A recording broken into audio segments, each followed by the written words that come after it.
Okay, I want to talk about intention. Intention is one of the most powerful and important thing that we can practice and implement on a day-to-day basis because ultimately there's only two basic intentions, either love, intention of love, or fear, intention of fear.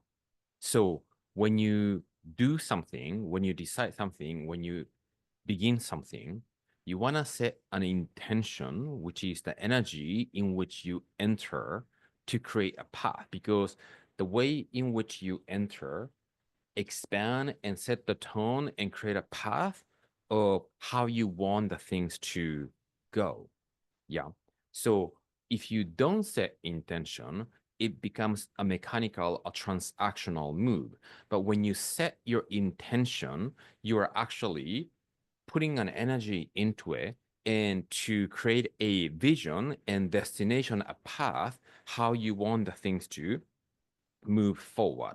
So I want to talk about intention, but I want to talk about something that many people are sort of confused, or maybe they're not understanding how this works at the subconscious level, and it's working against them.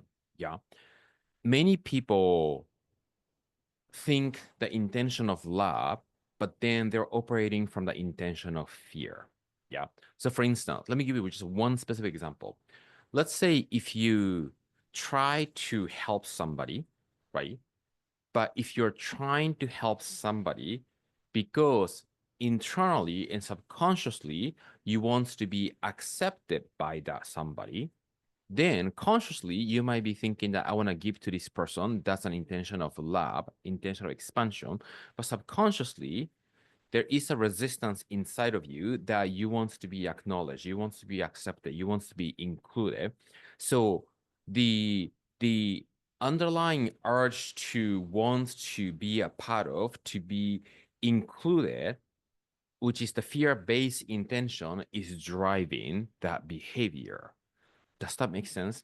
And I want to just keep this simple, this conversation simple, because I cannot stress enough how many people or how much people actually misunderstand and not be able to see that underlying intention or where they're coming from. So, in order for us, because the intention of love, the expansion and the giving and the continuous unfoldment is what we want to create. And what we want to address is what makes people lead with the intention of fear subconsciously, right? Because if you can address what is leading subconsciously for people to set the intention of fear without them knowing, then you can only be in the intention of love. So let's talk about that, right? Often when we have this sort of insecurity inside of us, it comes from our past, experience that we didn't get acknowledged enough, or we didn't get included, or we wanted to belong, but we weren't allowed to, right? Whatever the past experience. So for many people, to be rejected, to be denied, to not get accepted is fearful. Yeah.